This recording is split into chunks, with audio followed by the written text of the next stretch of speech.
जय जय रामकृष्ण हरी.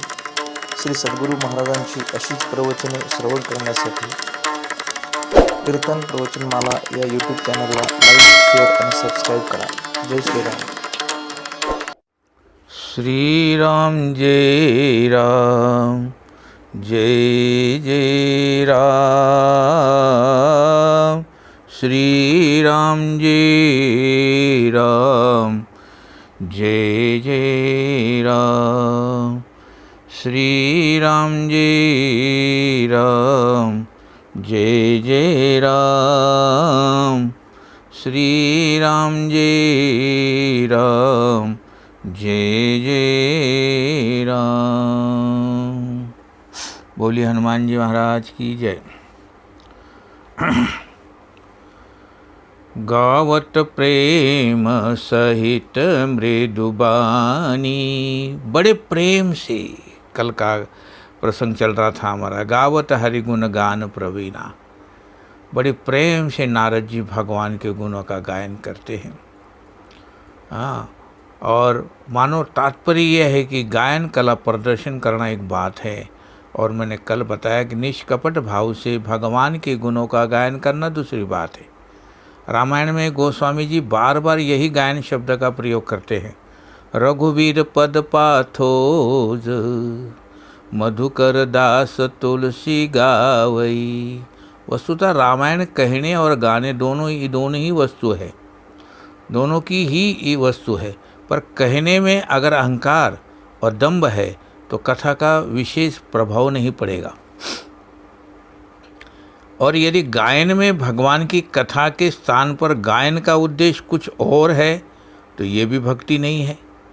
तो नारद जी वीणा पर गाते हैं, तुम्बरू आदि अन्य वाद्य यंत्र पर गाते हैं, पर कभी कभी गायन शब्द का उपयोग बड़े विचित्र रूप से किया जाता है. भगवान शंकर पार्वती को कथा सुनाते हुए कहते हैं, मैंने तुम्हें जो कथा सुनाई उसे काकभूषण गरुड़ प्रति गावा. काकभूषण जी ने गरुड़ को गाकर सुनाया. अब प्रश्न यह है मेरे भाई कि काकभूषण जी किस बाजे पर गा रहे थे और वह किस राग में गा रहे थे, और जब कौवा गाए तो कैसा लगता है. इसका अभिप्राय यह है कि व्यक्ति कैसा भी क्यों ना गा रहा हो, यदि हृदय में भावना हो, रस हो, अर्थात राग रागिनी के साथ अनुराग हो, जब तक ना ये सब मिले तब तक वो भगवान को प्रिय नहीं हो सकता. भगवान का चरित्र ही ऐसा संगीत है कि जब कोई भाव और अनुराग से गाता है तो वो गायन हो जाता है. तब केवल भक्त ही नहीं गाते, भगवान भी गाते हैं. हनुमान जी से प्रभु का मिलन हुआ तो हनुमान जी ने परिचय पूछा भगवान को, तो प्रभु ने परिचय तो दिया, पर एक वाक्य बड़ा विचित्र कह दिया. क्या? आपन चरित्र कहाँ मैं गाई. मैं अपना चरित्र गाकर सुना दिया. पढ़कर हंसी आती है. कौन से बाजे पर प्रभु गा रहे थे. कह सकते थे कि मैंने अपना चरित्र सुनाया, पर वो तो कहते हैं कि मैंने अपना चरित्र गा कर के सुनाया. हनुमान जी से कहते तुम गाकर मत सुनाओ, अपितु कहु विप्र निज कथा बुझाई. मैंने अपने चरित्र का गायन किया और ब्राह्मण देवता तुम अपनी कथा सुना दो. अब देखिए, सूत्र ये है कि भक्तों के राग में सबसे प्रिय राग है अनुराग, और भक्त भी जानता है कि समस्त संगीत कला में निपुण भगवान है. किसी भी भक्त के भक्त ने गायन किया अनुराग से, और फिर प्रभु से प्रार्थना की कि आप तो कला विशारद है, आप भी कुछ गाए. प्रभु ने भक्त से पूछा मैं किस राग में गाऊं. भक्त ने भगवान से कहा प्रभु आप कृपा रागिनी राग में गाइए, कृपा रागिनी राग में गाइए, जिससे करुणा प्रकट हो. सीधा सा तात्पर्य है, भक्ति पूर्वक कपट छोड़कर गाने से प्रभु का अंतःकरण द्रवित होता है तथा उनमें करुणा और कृपा की भावना जागृत होती है. अब तक के साधन बाह्य साधन थे. सत्संग किया तो संतों के मध्य में बैठकर बाहर बैठे हैं, परंतु गुरु के चरणों की सेवा की तो वो सेवा भी बाहर दिखाई दे रही थी. उसके पश्चात गायन भी सबके सामने ही है, किंतु उसके बाद भक्त में अंतरंग साधना प्रारंभ होती है। और अंतरंग साधना क्या है, उसका स्वरूप बताते हुए भगवान कहते हैं, मंत्र जाप मम दृढ़ विश्वासा। मंत्र जाप मेरी 5वीं भक्ति है। मानो भगवान ने अंतरंग तथा बहिरंग भक्ति के दोनों साधन बताए, पर 5वीं भक्ति जो है मंत्र जाप के साथ भगवान की एक शर्त और भी जोड़ देते हैं भगवान, मंत्र जाप मम दृढ़ विश्वासा।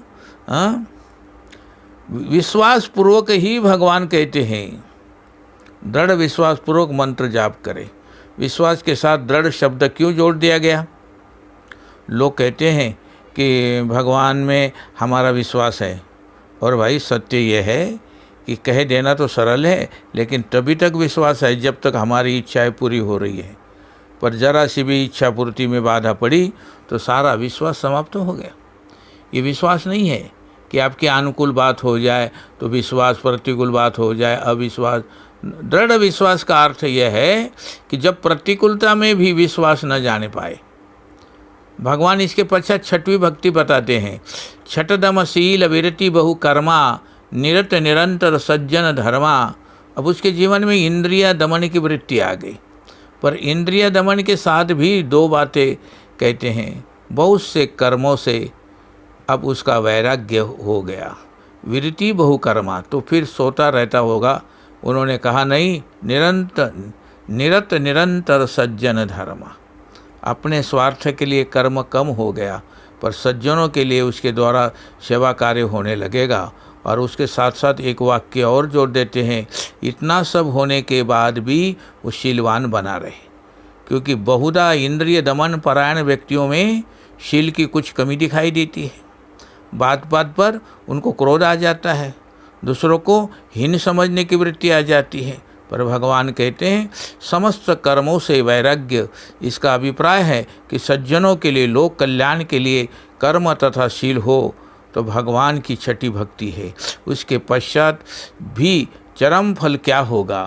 भगवान बोले, सातम सम मोहि मय जग देखा। जिन भगवान की ये कथा सुन रहा था, अब वो उसे एक रूप में ही नहीं परंतु सर्वत्र दिखाई देने लगा। सब में भगवान दिखाई देने लगते हैं। भगवान बड़े सावधान भी है। वो जानते हैं कि प्रत्येक सिद्धांत का दुरुपयोग लोग कर सकते हैं, फिर तो वो बुरे व्यक्तियों में भी मुझे देखने लगेंगे और संतों में भी देखेंगे।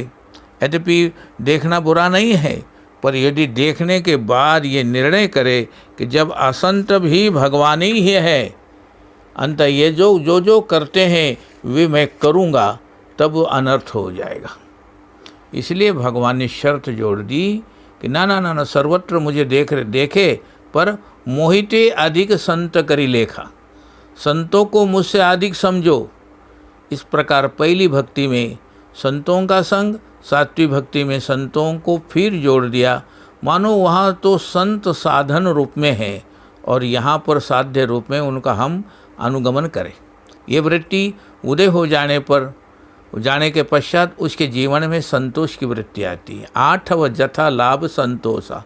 और उसका परिणाम ये हुआ कि स्वयं निर्लोभ होने भी फिर ही सपने नहीं देखई परदोषा। स्वयं के इतने गुण होने पर भी दूसरों को कोई दोष दिखाई ना दे। और अंत में कहते हैं नवम सरल।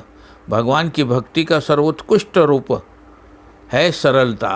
भगवान खुद कहते हैं, कहु भगति पथ कवन प्रयासा, जोगन जप तप मख उपवासा। भक्ति में ना तो योग करना अनिवार्य है, ना जप, ना तप, ना और ना उपवास। तो फिर महाराज फिर भक्ति का क्या लक्षण है? बोले भाई सरल स्वभाव। जीवन में इतनी सरलता आ जाए कि हम निश्चल हो जाए, ये 9वीं भक्ति है। सरलता सबसे सरल भी है और सबसे कठिन भी है। सरलता का अर्थ है बाहर और भीतर से एक जैसा होना। पर हमारे जीवन में तो अभ्यास स्वयं को ही मिथ्या रूप में प्रदर्शित करने का हो गया है, इसलिए सरलता कठिन और दुर्बल हो गई। आगे शर्त के रूप में भगवान कहते हैं कि जब हम दूसरों के अच्छे व्यवहार करते हैं तो बदले में अच्छे व्यवहार की आशा रखते हैं। जब मैंने इसके प्रति इतना किया तो इसे भी मेरे प्रति इतना सरल होना चाहिए। पर नवी भक्ति की पराकाष्ठा के रूप में भगवान कहते हैं, भक्त सरल हो पर विश्वास एकमात्र मेरा ही करे। नवम सरल सब सन छलहीना मम भरोसा। इतनी देर बाद भी नवी भक्ति आने पर भगवान के प्रति भरोसा आता है। तो मेरा कहने का मतलब ये था कि संसार में सबके प्रति व्यवहार करते हुए भी किसी से भरोसे की कोई आवश्यकता नहीं। इसका अर्थ ये भी नहीं कि हम सब पर संशय करने लगे। इसका तो सीधा अर्थ ये है कि उसे केवल ये ज्ञान हो जाए कि यदि हम किसी का भरोसा करें तो भी जीव बेचारा अपनी सीमाओं में घिरा हुआ है, वो स्वयं संकट में है, उसके सामने समस्याएं हैं, परिस्थितियां हैं, इसलिए उस पर भरोसा किया जाए तो वो भी हमारी समस्याओं का समाधान नहीं कर सकता। ऐसी स्थिति में भरोसा करने योग्य यदि कोई है तो एक भरोसो एक बल एक आस विश्वास स्वाति सलिल रघुवंश मणि चातक तुलसीदास। ये प्रभु ही है, भगवान ही है भरोसे लायक। अंत भरोसा उनसे ही एकमात्र किया जाए। श्री राम जय राम, जय जय राम। श्री राम जय राम, जय जय राम। श्री राम जय राम, जय जय राम। श्री राम जय राम, जय जय राम।